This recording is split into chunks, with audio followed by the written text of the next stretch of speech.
Why did the United States attack Libya, Iraq, Afghanistan, and Yemen? Why are U.S. operatives helping to destabilize Syria?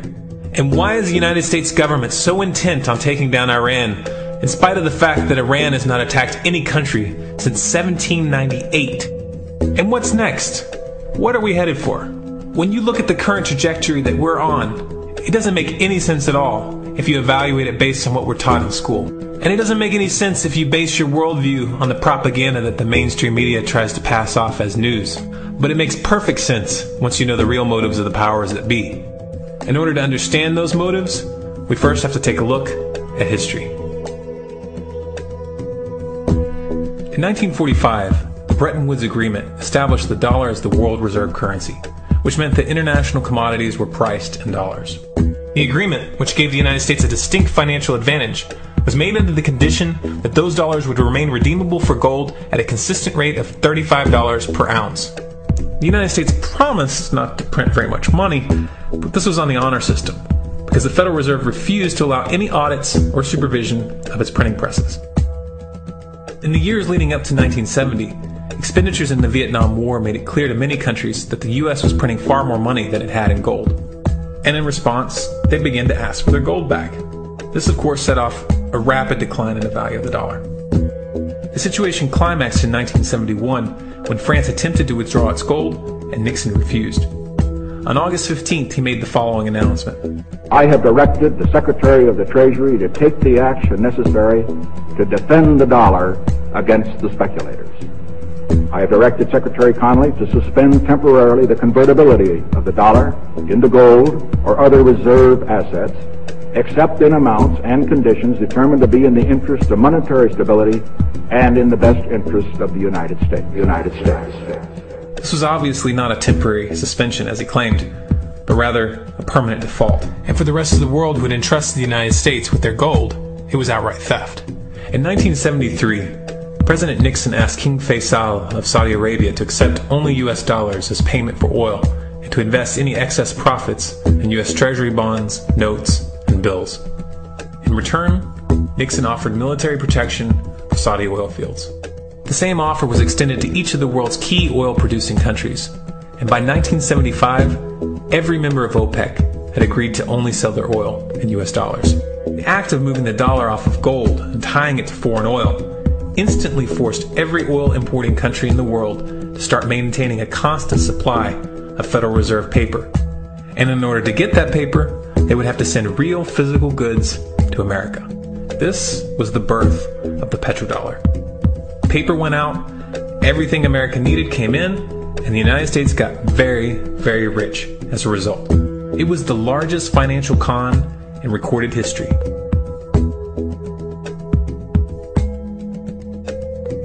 The arms race of the Cold War was a game of poker. Military expenditures were the chips, and the U.S. had an endless supply of chips. With the petrodollar under its belt, it was able to raise the stakes higher and higher, outspending every other country on the planet, until eventually U.S. military expenditures surpassed that of all other nations in the world combined. The Soviet Union never had a chance. The collapse of the communist bloc in 1991 removed the last counterbalance to American military might. The United States was now an undisputed superpower with no rival. Many hoped that this would mark the beginning of a new era of peace and stability. Unfortunately, there were those in high places who had other ideas. Within that same year, the U.S. invaded Iraq in the First Gulf War. And after crushing the Iraqi military and destroying their infrastructure, including water purification plants and hospitals, crippling sanctions were imposed which prevented that infrastructure from being rebuilt. These sanctions, which were initiated by Bush Sr. and sustained throughout the entire Clinton administration, lasted for over a decade and were estimated to have killed over 500,000 children. The Clinton administration was fully aware of these figures. We have heard that 500,000 children have died. I mean, that's more children than died in Hiroshima. And you know, is the price worth it? I think this is a very hard choice, but we think the price is worth it. Miss Albright, what exactly was it that was worth killing 500,000 kids for? In November of 2000, Iraq began selling its oil exclusively in euros. This was a direct attack on the dollar and on U.S. financial dominance, and it wasn't going to be tolerated. In response, the U.S. government, with the assistance of the mainstream media, began to build up a massive propaganda campaign claiming that Iraq had weapons of mass destruction and was planning to use them. In 2003, the U.S. invaded, and once they had control of the country, oil sales were immediately switched back to dollars. This is particularly notable due to the fact that switching back to the dollar meant a 15 to 20% loss in revenue due to the euro's higher value. It doesn't make any sense at all unless you take the petrodollar into account. So I came back to see him a few weeks later, and by that time we were bombing in Afghanistan. I said, "Are we still going to war with Iraq?" And he said, "Oh, it's worse than that." He said, he reached over on his desk, he picked up a piece of paper, he said, I just got this down from upstairs, meaning the Secretary of Defense's office today, and he said, "This is a memo that describes how we're going to take out 7 countries in 5 years, starting with Iraq and then Syria, Lebanon, Libya, Somalia, Sudan, and finishing off Iran. Let's take a look at the events of the past decade and see if you see a pattern. In Libya, Gaddafi was in the process of organizing a bloc of African countries to create a gold-based currency called the dinar, which they intended to use to replace the dollar in that region. US and NATO forces helped destabilize and topple the Libyan government in 2011, and after taking control of the region, US armed rebels executed Gaddafi in cold blood and immediately set up the Libyan Central Bank. Iran has been actively campaigning to pull oil sales off of the dollar for some time now, and it has recently secured agreements to begin trading its oil in exchange for gold. In response, the US government, with mainstream media assistance, has been attempting to build international support for military strikes on the pretext of preventing Iran from building a nuclear weapon. In the meantime, they established sanctions which US officials openly admit are aimed at causing a collapse of the Iranian economy. Syria is Iran's closest ally, and they are bound by mutual defense agreements. The country is currently in the process of being destabilized with covert assistance from NATO, and though Russia and China have warned the United States not to get involved, the White House has made statements within the past month indicating that they are considering military intervention. It should be clear that military intervention in Syria and Iran isn't being considered. It's a foregone conclusion, just as it was in Iraq and Libya. The U.S. is actively working to create the context which gives them the diplomatic cover to do what they already have planned. The motive for these invasions and covert actions becomes clear when we look at them in their full context and connect the dots. Those who control the United States understand that even if a few countries begin to sell their oil in another currency, it will set off a chain reaction and the dollar will collapse. They understand that there is absolutely nothing else holding up the value of the dollar at this point, and so does the rest of the world. But rather than accepting the fact that the dollar is nearing the end of its lifespan, the powers that be have made a calculated gambit. They have decided to use the brute force of the U.S. military to crush each and every resistant state in the Middle East and Africa. That in itself would be bad enough, but what you need to understand is that this is not going to end with Iran. China and Russia have stated publicly and on no uncertain terms that they will not tolerate an attack on Iran or Syria. Iran is one of their key allies, one of the last independent oil producers in the region, and they understand that if Iran falls, then they will have no way to escape the dollar without going to war. And yet the United States is pushing forward in spite of the warnings. What we are witnessing here is a trajectory that leads straight to the unthinkable. It's a trajectory that was mapped out years ago in full awareness of the human consequences. But who was it that put us on this course? What kind of psychopath is willing to intentionally set off a global conflict that will lead to millions of deaths just to protect the value of a paper currency? It obviously isn't the president. The decision to invade Libya, Syria, and Iran was made long before Obama had risen to the national spotlight. And yet, he's carrying out his duty just like the puppets that preceded him. So who is it that pulls the strings? Often the best answer to questions like this are found by asking another question. Qui bono? Who benefits? Obviously, those who have the power to print the dollar out of thin air have the most to lose if the dollar were to fall. And since 1913, that power has been held by the Federal Reserve.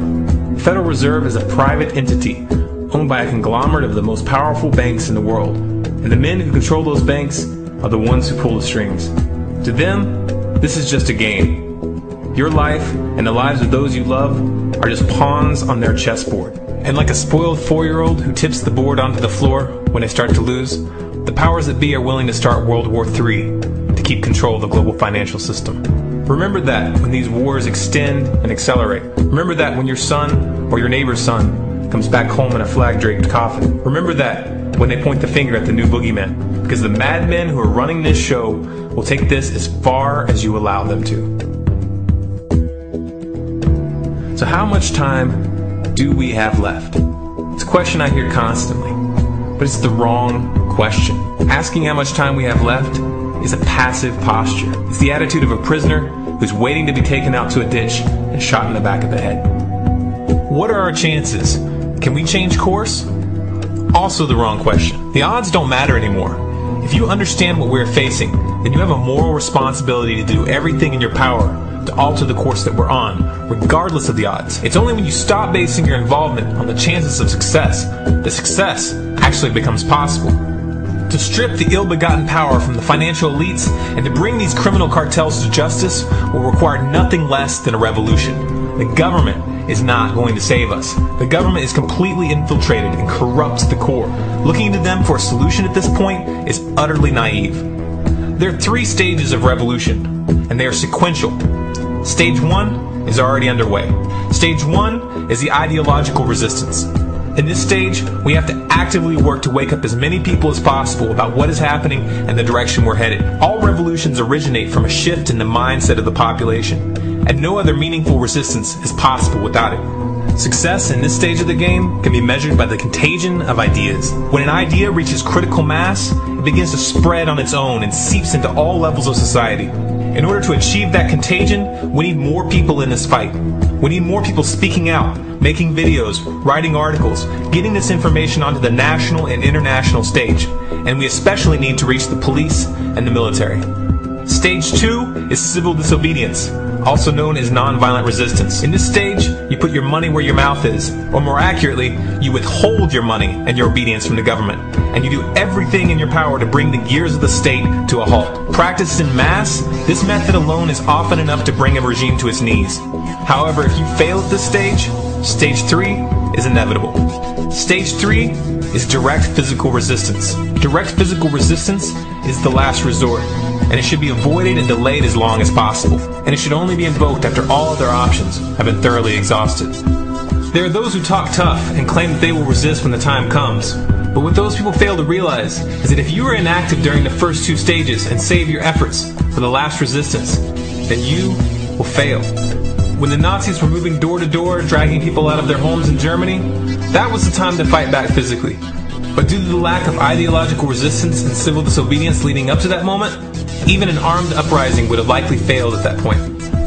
An armed uprising can only succeed if the people have established an attitude of active resistance. And active resistance is only possible after their minds have broken free from the mainstream propaganda. If you want to fight back, it's now or never. You're not going to get another chance, and the stakes are far higher than they were in Nazi Germany.